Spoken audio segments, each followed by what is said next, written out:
Alright, so take you to the first question.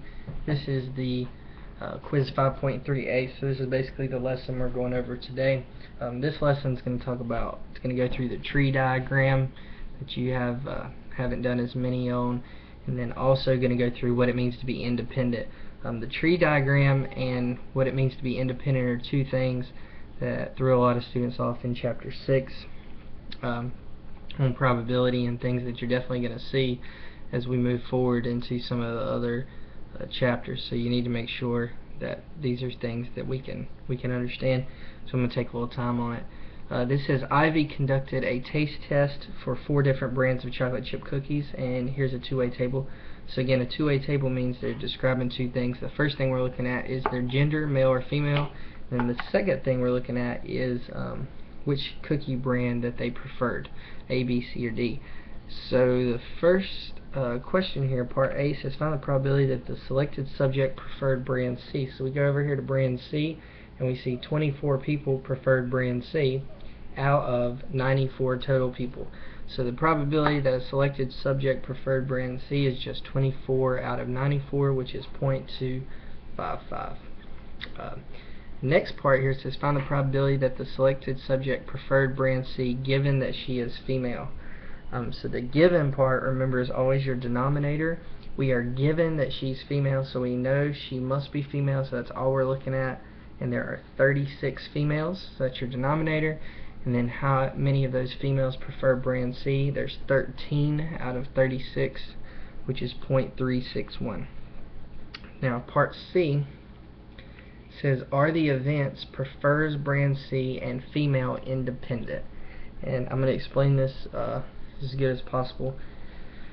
When we look at the whole, which is everyone, the males and females all together, we see that around 25% of subjects prefer brand C. So when we look at everyone, we see that about 25% prefer brand C. When we look at just females, we see that over 36% prefer brand C. So basically what it means is if you're female, you're more likely to prefer brand C, because over 36% do. If you're just a random person, we don't know if you're male or female, then only 25% do. So it does make a difference if you're female, because you're more likely to prefer brand C, which means that being female and brand C are not independent. So for them to be independent, these two probabilities need to be the same. I'll give you a for instance here. For instance, if we knew that 40 out of 200 people like statistics, then we would say, okay, 40 out of 200 is 0.2, 20% like statistics. And of those 200 people, if we knew 10 out of 50 females like statistics, so let's say 10 out of 50 females, 40 out of 200 total. Well, 40 out of 200 total is 0.2 or 20%. 10 out of 50 females is 0.2 or 20%. That would mean that they're independent, because being female didn't make them more likely to like statistics or less likely. It was actually the same. So in this one, you see being female made them more likely to like brand C. So more females prefer brand C than the entire group. That's what independent means. So what you would look at to see if something is independent or not is if the probability changes when you look just at the females compared to the big picture. D, we already talked about mutually exclusive. Remember, mutually exclusive means they cannot happen at the same time, so there's no overlap. Both things can't happen. Are the events prefer brand C and female mutually exclusive? No. It's definitely possible to be female and prefer brand C, and there's actually 13 females who prefer brand C, so they are definitely not mutually exclusive. They do overlap. And then E, in a random sample of 2 subjects, what's the probability that neither prefers brand A? So what I'm going to do is take you up here, brand A. 26 people prefer brand A. So how we would find this is there's 94 people in our total sample. 26 prefer brand A, which means 68 do not prefer brand A. Now we need to select 2 subjects, and we want neither of them to prefer brand A. So the first subject would the probability of them not preferring brand A would be 68 out of 94. The second subject would be 67 out of 93, because we've now lost a subject and lost one that did not prefer brand A. So we have to get, if I wanted to say 3 of them not prefer brand A, then the next one would be 66 times 92. If I want to say 4 of them, the next one would be 65 times 91, and so on. So you see what's happening. This is the first subject to not prefer brand A. There's 68 of them out of the total of 94. And then now you've gotten rid of one of them, so now there's 67 out of 93 that are left. So the answer is 0.521 to get 2 subjects and both of them not prefer brand A. So a little over a 52% chance of that happening. Okay, number 2,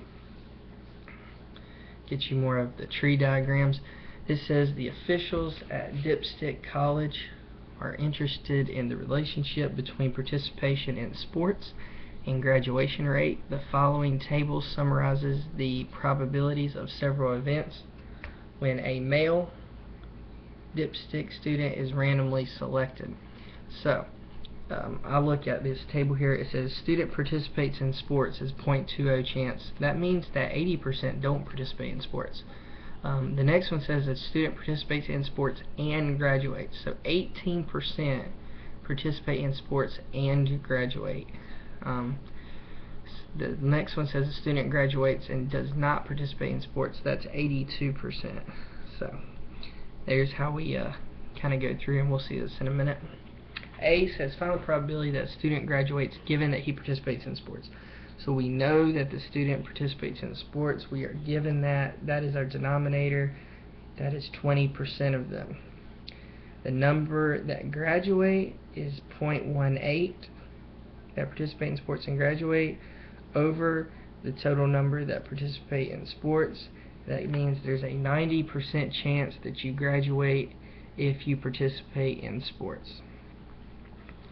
B, the probability that they do not graduate given that they participate in sports. Again, 0.20 is what we're given because that's the participate in sports.